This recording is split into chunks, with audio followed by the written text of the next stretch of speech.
بسم اللہ الرحمن الرحیم۔ یہ کہ کوئی مستحب عمل فی حد ذات ہی مستحب ہو، اس پر مواظبت کرنے سے وہ واجب بن سکتا ہے، یہ جماعت عمریہ کا ایک افتراء ہے جو انہوں نے نبی کریم صلی اللہ علیہ وآلہ وسلم سے نسبت دے رہے ہیں، اور یہ کئی وجوہات کی بنا پر باطل ہیں۔ ہم ابھی تک دو وجوہات آپ کی خدمت میں پیش کر چکے ہیں۔ ایک حدیث شب معراج جس میں خدا نے وعدہ کیا ہے کہ اب میں مزید نماز واجب نہیں کروں گا، اور دوسرا یہ کہ ان کے اپنے علماء نے خود اعتراف کیا ہے کہ ایک ایسا مشکل مسئلہ ہے جس کا کوئی جواب نہیں ہے۔ تیسری دلیل، میرے عزیزو، اگر واقعاً نوافل یا اعمال خیر ان پہ بجا لانے سے، ان پہ اصرار کرنے سے، مواظبت کرنے سے وہ واجب بن جاتا ہے، یا حداقل ان کے واجب بننے کا خدشہ ہوتا ہے، تو کیوں رسول اللہ صلی اللہ علیہ وآلہ وسلم خود نماز تہجد کی وہ رغبت دیتے تھے، اور بالخصوص رمضان میں نماز تہجد کی وہ رغبت دیتے تھے، امر کرتے تھے، توصیہ کرتے تھے، اور ہمیشہ اس کا حکم دیتے تھے۔ ملاحظہ فرمائیے کہ رسول پاک صلی اللہ علیہ وآلہ وسلم نوافل کے سلسلے میں کتنی وہ اصرار کرتے تھے۔ یہ کتاب ہے کتاب مسلم بن حجاج قشیری نیسابوری کی کتاب، جس کو صحیح مسلم کہا جاتا ہے، چاپ نعمانی کتاب خانہ، جو پاکستان کی چھپی ہوئی کتاب ہے۔ علامہ وحید الزمان صاحب نے اس کتاب کا ترجمہ کیا ہے۔ اس کتاب میں عزیزو مسافر کے نماز کے مسائل، اس باب کو دیکھ لیجیے، باب فضل السنن الراتبہ، سنتوں کی فضیلت اور ان کی گنتی کا بیان۔ اس میں پہلی حدیث ہے کہ ام حبیبہ نے رسول اللہ صلی اللہ علیہ وآلہ وسلم سے روایت کیا ہے، من صلی 12 رکعتا فی یوم ولیلۃ بنی لہ بہن بیت فی الجنہ، کہ رسول اللہ صلی اللہ علیہ وآلہ وسلم فرماتے تھے کہ جس نے رات دن میں 12 رکعت پڑھی، اس کے لیے ایک گھر جنت میں بنایا جائے گا۔ ام حبیبہ نے کہا، جب سے میں نے یہ سنا رسول اللہ صلی اللہ علیہ وآلہ وسلم سے ان رکعتوں کو نہیں چھوڑا۔ عمرو بن عوس نے کہا، جب میں نے یہ سنا انبسا سے، میں نے ان کو نہیں چھوڑا۔ نعمان بن سالم کہتے ہیں کہ نے کہا، جب میں نے یہ سنا عمرو بن عوس سے، تو میں نے ان رکعتوں کو نہیں چھوڑا۔ تو ام حبیبہ نے کیوں نماز کو نہیں چھوڑا، ان نمازوں کو؟ کیونکہ 12 رکعتیں پڑھیں تو اسے جنت میں گھر بن جاتا ہے۔ تو اس مواظبت کیا ہے، اور بھی صحابہ نے مواظبت کیا ہے، خود رسول پاک صلی اللہ علیہ وآلہ وسلم نے مواظبت کیا ہوگا، کیونکہ رسول پاک صلی اللہ علیہ وآلہ وسلم کسی ایسی بات کی طرف وہ ترغیب دیں جو خود عمل نہیں کرتے، وہ اس بات سے بہت برتر و بالاتر ہیں۔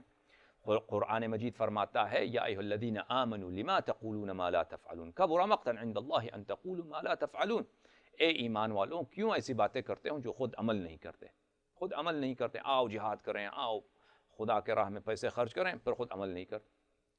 کبر مقتا عند اللہ، ایک بہت ہی بری بات ہے، ایک بہت ہی جرم والی بات ہے خدا کے نزدیک کہ تم ایسی باتیں کرو جس پہ خود عمل نہیں کرتے۔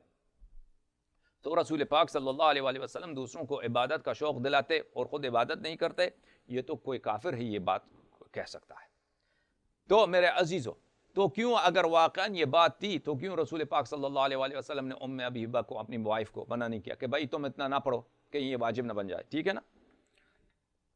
دوسری روایت کو دیکھیں، اسی سند کے ساتھ روایت کیا ہے، من صلی فی یوم 12 سجدہ تطوعا بنی لہ بیت فی الجنہ، جس نے 12 نماز دن رات میں ادا کیے تو اس کے لیے جنت میں گھر بنایا جائے گا۔ اس کے علاوہ پھر انہوں نے روایت کیا تیسری حدیث، ما من عبد مسلم یصلی للہ کل یوم 12 رکعۃ تطوعا غیر فریضۃ الا بنى اللہ لہ بیتا فی الجنہ۔ بلی ام حبیبہ سے روایت ہے کہ انہوں نے کہا کہ کوئی بندہ مسلمان نہیں ہے جو روزانہ 12 رکعتیں مستحب کی 12 رکعتیں جو غیر فریضہ ہوں پڑھیں، مگر یہ کہ خدا اس کے لیے جنت میں گھر بنا دیتا ہے۔ لیکن ان کا ترجمہ اپنا کیا ہے؟ ام حبیبہ نے کہا کہ رسول پاک صلی اللہ علیہ وآلہ وسلم سے سنا کہ کوئی بندہ مسلمان ایسا نہیں کہ اللہ کے واسطے ہر دن میں 12 رکعت خوشی سے پڑھے، سوائے فرض کے، یعنی فرض کے علاوہ 12 مزید رکعت پڑھے، مگر اللہ تعالیٰ اس کے لیے اس کے واسطے ایک گھر جنت میں بناتا ہے۔ فرمایا اس کے لیے ایک گھر جنت میں بنایا جاتا ہے۔ ام حبیبہ نے کہا، میں اس دن سے ہمیشہ یہ نماز پڑھتی ہوں۔ انبسا نے کہا، میں اس دن سے ہمیشہ پڑھتا ہوں، اور نعمان نے بھی ایسا ہی کہا ہے۔ تو عزیزو، تو رسول پاک صلی اللہ علیہ وآلہ وسلم نے کیوں یہ وعدہ دیا ہے اور کیوں منع نہیں کیا کہ ام حبیبہ نہ پڑھو، روزانہ نہ پڑھو؟ تم کیا چاہتے ہو، مسلمانوں کے دشمن ہو کہ یہ نماز واجب نہ ہو جائے؟ ہاں، اسی طرح میرے عزیزو یہ تو عام طور پہ تہجد ہے کی بات ہے.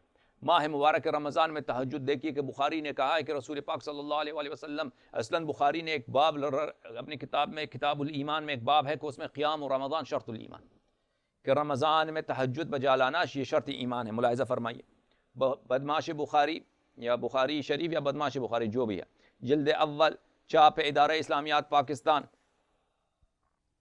ٹھیک ہے نا، اگست 2005 میں کتاب ادارہ اسلامیات پاکستان میں چھپی ہے.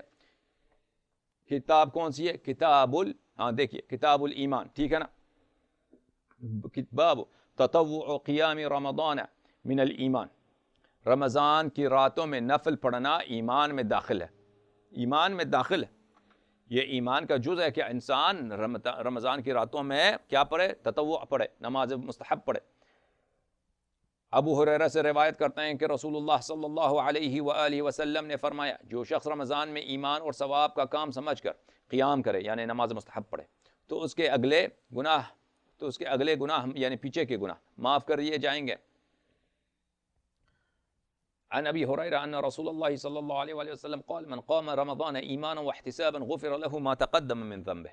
تو کیوں رسول پاک صلی اللہ علیہ وآلہ وسلم اس طرح ترغیب دیتے ہیں کہ اپنی ساری گناہیں معاف کرانا ہو تو رمضان میں نماز مستحب پڑھو، ٹھیک ہے کہ نہیں؟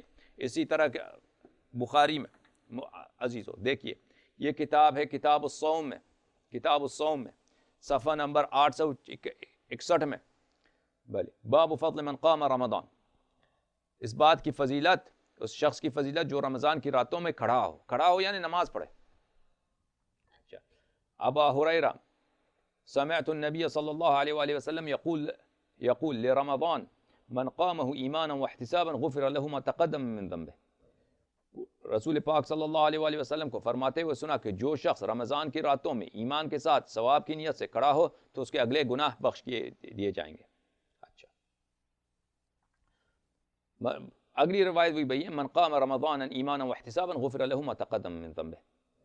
جو شخص رمضان کی راتوں میں ثواب کے لیے ایمان کے ساتھ عبادت کے لیے کھڑا ہو تو اس کے اگلے گناہ بخش دیے جاتے ہیں. اللہم صلی علی محمد وعلی محمد. میرے عزیزو، تیسری دلیل ہماری یہ ہے کہ اگر واقعاً یہ ہے کہ اگر کوئی نماز مستحبی پر کوئی اصرار کرے، مواظبت کرے تو وہ اس سے واجب ہو جاتا ہے، تو کیوں رسول اللہ صلی اللہ علیہ وآلہ وسلم ان لوگوں کو بتاتے تھے کہ آپ نماز مستحبی پڑھا کریں اور اس طرح ترغیب دیتے تھے، اس طرح ثواب بیان کرتے تھے. ان کی اپنی وائف نماز مستحبی پڑھتی ہے، اس کو منع نہیں کرتی، کیونکہ اگر یہ کوئی قاعدہ ہے کہ اگر نماز مستحبی پڑھا جائے تو وہ واجب بن جاتا ہے، یا کوئی فعل خیر انجام دیا جائے، اس پہ مواظبت کیا جائے تو وہ واجب بن جاتا ہے. تو کیوں رسول پاک صلی اللہ علیہ وآلہ وسلم خود ان کو یہ اندیشہ یہاں پہ کیوں نہیں آیا؟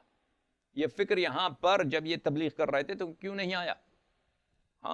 اس بات کا جواب دیجئے عمری لوگو. تھینک یو سو مچ. انشاءاللہ اگلی اسپیچ میں چوتھی دلیل اس بات کے لیے کہ کیوں یہ بات تہمت ہے، بہتان ہے، افتراء ہے کہ رسول پاک صلی اللہ علیہ وآلہ وسلم نے اس لیے نماز تراویح نہیں پڑھائی، بہرحال تراویح مستحب نماز ہے، اس لیے نہیں پڑھائی کہ کہیں یہ واجب نہ ہو جائے. تو انشاءاللہ اگلی اسپیچ میں 4 دلیل آپ کی خدمت میں پیش کریں گے.